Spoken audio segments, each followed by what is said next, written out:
नमस्कार दोस्तों, पाथफाइंडर पर आप सभी का स्वागत है। दोस्तों 28 November it is observed as red planet day.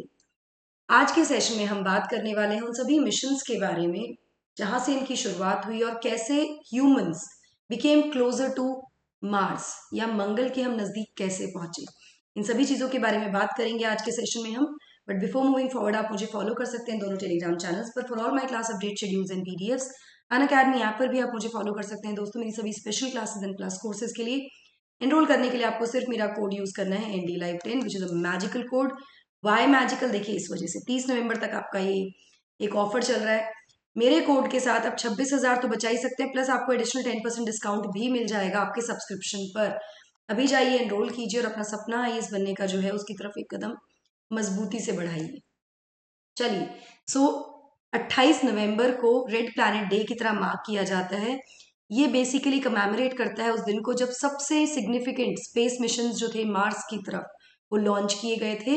इस दिन 1964 में यूनाइटेड स्टेट्स ने लॉन्च किया था the space probe mariner 4 on the course towards Mars. Mars की तरफ उसको भेजा गया था जो मार्स से होते हुए गुजरा था या it flu past in July 1965 sending back pictures of the red planet. ये पहली बार था इन 1965 कि एक स्पेसक्राफ्ट ने पिक्चर्स ली थी the first flyby of the red planet, मतलब इसके पास से नजदीक से वो गुजरा, becoming the first ever spacecraft to take closer photographs of another planet, दूसरे प्लैनेट की। नाउ शुरुआत करते हैं अर्ली 19 सेंचुरी से। कहाँ से शुरुआत हुई है, कैसे शुरुआत हुई? तो सबसे पहले नोन केसेस जो हैं फैसिनेशन के विद द प्लैनेट, मतलब इसकी तरफ जो जागरूकता थी, जो फैसिनेशन था, वो आया अकॉर्डिंग टू नासाज वेबसाइट कि कैसे लेट 19 सेंचुरी में एक इटालियन एस्ट्रोनॉमर थे Giovanni Schiaparelli, if I am pronouncing it right, I am really sorry for the pronunciation अगर गलत है तो। उन्होंने क्लेम किया कि उन्होंने ऑब्जर्व किए हैं linear patterns on the surface of the planet, और जिनको उन्होंने कहा केनाली। उन्होंने उसको दिया नाम केनाली। ना इसको मिस ट्रांसलेट कर दिया गया इंग्लिश में एज केनाल्स, ठीक है, जिसकी वजह से ये बिलीफ शुरू हुआ कि जो केनाल्स हैं ये बिल्ड किए गए हैं by intelligent beings on Mars, कि कोई कोई स्पीशीज है, इंटेलिजेंट बींग्स हैं जिन्होंने मार्स पे केनाल्स बनाए हैं। जहां पर मैं कह सकती हूँ एक अर्ली इंस्टेंस है of Mars being thought to have life similar to Earth. Early 19th late 19th century की बात है, ठीक है। इसके बाद जो आइडिया था ये ऑब्वियसली इतना ज्यादा स्ट्रॉन्ग नहीं रहा, लेकिन अर्ली 20th सेंचुरी आते आते कुछ आइडियाज ऐसे आए साइंस फिक्शन में और पॉपुलर कल्चर में भी, जहां नासा कहती है अकॉर्डिंग टू नासाज वेबसाइट, जिन्होंने हेल्प किया by the fact that Mars was similar at similar distance. Mars का जो डिस्टेंस है वो लगभग सेम है जैसा कि पृथ्वी का है सूरज से, और इसकी वजह से वो कुछ स्पेशल स्ट्रक्चर या जो कैरेक्टरिस्टिक्स है ना वो शेयर भी करता है मार्स और मंगल और पृथ्वी, जिससे कि ये उपेक्षा हो सकती है, जिससे कि ये उम्मीद की जा सकती है कि जैसे पृथ्वी पर जीवन है ऐसा ही जीवन मार्स पर भी हुआ हो या हो सकता है। फिर आया 1964 का मैरिनर 4। इसके बारे में बात करते हैं। Now after an 8 month voyage to Mars, 8 महीने के वोयाज के बाद मैरिनर 4 ने ह्यूमंस को पहली बार ऐसी इमेजेस शो की जिनका ल्यूनर टाइप इम्पैक्ट क्रेटर थे, जैसे मतलब हमारे जो मून पर है ना ऐसे कुछ, पर फ्रॉस्ट भी देखने को मिली। कुछ में लगा कि फ्रॉस्ट भी है। एक टेलीविजन कैमरा ऑन बोर्ड था जिसने 22 पिक्चर्स ली इस जो ये मैरिनर 4 था उस पर, जो कि केवल 1% पार्ट कवर कर पाया प्लैनेट का जब वो ट्रैवल कर रहा था, जिससे पिक्चर्स आई, जिससे उम्मीद लगाई गई कि शायद मार्स पर कोई जीवन रहा हो कभी ना कभी, या पॉसिबिलिटी ऑफ लाइफ की बात भी की गई। ये फोटोज जो थी ये ट्रांसमिट हुई पृथ्वी पर 4 दिनों में by the Mariner 4। Although originally expect नहीं किया जा रहा था कि this mission was not expected to survive much past the Mars flyby encounter, कि जब ये मार्स के पास से निकला तो ये एक्सपेक्ट कर रहे थे कि शायद ये सर्वाइव नहीं करेगा, लेकिन मैरिनर 4 अगले 3 साल तक सोलर ऑर्बिट में घूमता रहा ये चारों तरफ, और अपनी जो स्टडीज थी इसकी सोलर विंड्स एनवायरमेंट की को लेकर या फिर अलग अलग कोऑर्डिनेट मेजरमेंट्स को लेकर करता रहा विद मेरिनर 5। ये भी नासा की वेबसाइट में ही दिया गया है।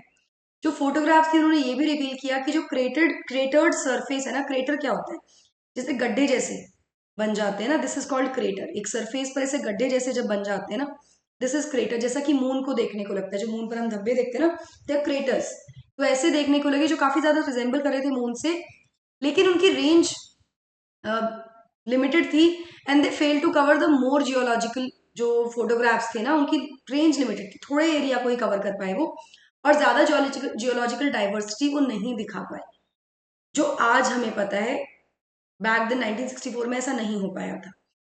यहाँ पर नासा के अकॉर्डिंग ऑल इन ऑल ये फाइंडिंग्स कहीं ना कहीं साइंटिस्ट की एक्सपेक्टेशन को बढ़ावा दे रही हैं, बताती हैं कि Mars as a place hospitable to life हो सकता है, यहाँ पर लाइफ की संभावना हो सकती है। इसके बाद आया Vikings mission of 1970s and 80s। 1917 और 80s के दौरान काफी ज्यादा स्टडीज की गई।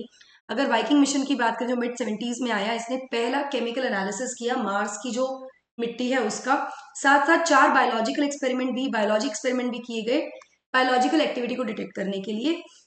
1980s में साइंटिस्ट ने hypothesis the based on the mineralogical composition and rock structure, rock texture, जो भी मिनरल्स थे या रॉक का टेक्सचर था, कि कुछ मीटेरॉइड्स का सोर्स मार्स भी हो सकता है, कि वो मार्स से भी आए हों।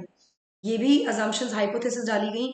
1984 में एक स्टडी ने बताया कि आइसोटोपिक कॉम्पोजिशन जो है कुछ रेयर गैसेस का, जैसे जेनॉन, क्रिप्टॉन, नियॉन और आर्गन, ये मैच करता है आइसोटोपिक रेशियो से मार्शियन एटमॉस्फेयर की, जो कि मेजर किए गए थे बाय वाइकिंग स्पेसक्राफ्ट। तो similarity of the rare gases, isotopic composition भी मिला।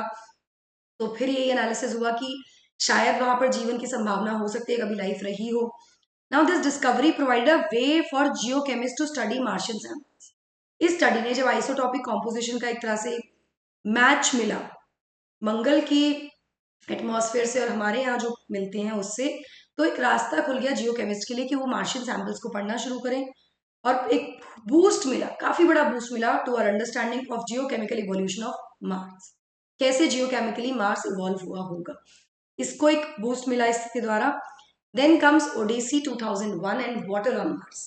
ये 2000 या 21वीं शताब्दी के शुरुआत के समय है, जब मार्स ओडेसी स्पेसक्राफ्ट के गामा रे स्पेक्ट्रोमीटर जो बोर्ड पर था मार्स ओडेसी स्पेसक्राफ्ट के, उसने डिटेक्ट किया फैसिनेटिंग हाइड्रोजन सिग्नेचर, हाइड्रोजन देखने को मिला वहां पर, जिससे इंडिकेशन ये आया कि वहां पर प्रेजेंस ऑफ वाटर आइस है। बट इसमें कोई एम्बिग्यूटी थी, मतलब ये पूरा श्योरिटी नहीं थी, क्योंकि हाइड्रोजन केवल पानी में H2O, पानी के ही उसमें यूज नहीं होता, बट ये बाकी कंपाउंड्स में भी हाइड्रोजन हो सकता है, can be a part of other compounds also, तो इसमें एम्बिग्यूटी थी। लेकिन नासा का जब फिनिक्स लैंड हुआ मार्शियन नॉर्थ पोल पे 2008 में, और 150 दिन तक इसने सरवाइव किया, तो जो फिनिक्स के रोबोटिक आर्म्स थे उन्होंने मिट्टी को खोदा और जो आइस थी उसको भी खोदा, उसको हीट किया गया 8 ovens में, ये सब उसी में हो रहा है, फिनिक्स में ही हो रहा है, एंड मेजर किया composition of gases with the mass spectrometer. तब फिनिक्स मिशन ने स्टैब्लिश किया कि जो 2002 में 2001-2002 में जो डिस्कवरी की गई थी, initial discovery of hydrogen Mars Odyssey के द्वारा, वो एक्चुअली वाटर आइस का ही हाइड्रोजन था। तो इस तरह से एक एक कदम हम बढ़ाते चले गए हैं मार्स के को और बेहतर तरीके से समझने में और जानने में। चलिए, इसके बाद ये तो हुए वेस्टर्न मिशंस, लेकिन बियॉन्ड वेस्ट भी, मतलब जो हमारे तरफ के देश हैं, जो एशियन कंट्रीज हैं या यूरोपियन यूनियन जो है, उसकी तरफ से भी बहुत ज्यादा इस तरह की प्रयास देखे गए हैं। हम सभी जानते हैं हमारा मार्स मिशन इंडिया का। अब कोल्ड वॉर के बाद बहुत इंटेंस कंपटीशन देखा जाने लगा between USSR and US in terms of deepening their forays into space. सबको जाके स्पेस में अपनी पहचान बनानी है, और भी कंट्रीज ने शुरू की अपने एक्सप्लोरेशंस को लॉन्च करना।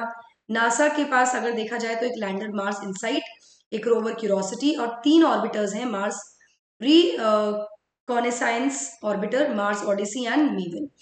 रोवर, लैंडर और ऑर्बिटर क्या होता है, ये मैं ऑलरेडी पहले एक सेशन ले चुकी हूँ जहां पर मैंने आपके साथ ये डिस्कस किया हुआ है, प्लेलिस्ट में जाकर आप वो चेक कर सकते हैं। इंडिया की अगर बात करें तो इंडिया के पास ऑर्बिटर है मंगलयान 1, वहीं यूरोपियन यूनियन के पास 2 ऑर्बिटर है, Mars Express and ExoMars trace gas orbiter. China और यूएई के पास होंगे ऑर्बिटर, चाइना के पास होप के नाम से और यूएई के पास तियानवान 1 रेस्पेक्टिवली के नाम से। ठीक है, यूएई का जो मिशन है वो स्टडी करेगा मार्शियन एटमॉस्फेयर को, और कहीं ना कहीं वो एड्रेस करेगा जो $1 मिलियन क्वेश्चन है कि कैसे और क्यों मार्स का एटमॉस्फेयर खत्म हो। तो ये प्रयास किया जाएगा यूए मिशन के द्वारा। अगर हम इंडिया के मार्स ऑर्बिटर मिशन या मॉम की बात करें, जो हमारा मंगलयान मिशन था, उसमें एक टेक्नोलॉजिकल डेमोन्स्ट्रेशन वेंचर देखा गया है, जिसमें 5 साइंटिफिक पेलोड्स टोटल 15 kg के, जिसमें डेटा कलेक्शन के लिए collecting on surface geology, morphology, atmospheric processes, surface temperature, atmospheric escape processes की तरफ काम किया जाएगा या काम किया जा रहा है। So these are the missions from across the world, जहां पर मंगल की तरफ हम कदम बढ़ा रहे हैं और मंगल पर जीवन के होने की संभावना को और ज्यादा स्ट्रांगली इसके बारे में रिसर्च की जा रही है फ्रॉम अक्रॉस दी वर्ल्ड। चलिए, I hope you like this session. कुछ इंपॉर्टेंट चीजें यहाँ पे, कुछ नाम याद रखिएगा, कौन कौन सा मिशन, किस किस के पास कौन कौन सा ऑर्बिटर है, ये आपसे पूछा जा सकता है, काफी इंपॉर्टेंट हो सकता है ये। सो 6 महीने बचे आपके प्रीलिम्स में। रफ्तार और एक्सेलरेट बैचेस अभी ज्वाइन कर लीजिए और अपनी प्रिपरेशन को पूरी स्ट्रॉन्ग कीजिए with my code ND live 10। रफ्तार में ये दिग्गज आपको पढ़ाने वाले हैं बाइलिंगुअली, वहीं एक्सेलरेट में इंग्लिश मीडियम बैच होगा जहां पर ये सभी दिग्गज आपको पढ़ाएंगे अन अकेडमी के। प्रिपरेशन में आपको मिल रहा है बहुत अच्छा डिस्काउंट इस समय। यहाँ पर अगर आप मेरा कोड यूज करते हैं तो आप 10% का एडिशनल डिस्काउंट भी पा सकते हैं विद माई कोड। दोस्तों, गो एनरोल नाउ और अपनी प्रीलिम्स की तैयारी को और ज्यादा बेहतर कीजिए। 1 साल के कॉम्बो और प्लस सब्सक्रिप्शंस पर आपको 26,000 तक की सेविंग्स मिल रही हैं, साथ में 10% का डिस्काउंट मेरे कोड पर भी। लेकिन ये ऑफर केवल 30 नवंबर तक है, अभी जाकर एनरोल कर लीजिए। सी सैट कहीं आपकी सिलेक्शन को ब्लॉक ना कर दे, ये इंश्योर करने के लिए 12 दिसंबर से बैचेस शुरू हो रहे हैं। Enrol with my code ND live 10। EMI option is also available. Mains का रिजल्ट आने वाला है दोस्तों, फ्री इंटरव्यू गाइडेंस में एनरोल कर सकते हैं with my code ND live 10 और अपनी प्रिपरेशन को और ज्यादा स्ट्रॉन्ग आप कर सकते हैं इंटरव्यू के लिए। डाउट एंड सोल्यूशन सेक्शन में जाकर आप प्रीवियस ईयर के डाउट मेंस क्वेश्चंस के वीडियो सोल्यूशन देख सकते हैं 2018 से 2021 तक की। So that is it from my side. Don't forget to like, share and subscribe to the channel and also hit the bell icon so that you get notifications about the latest updates. Thank you so much. Take care.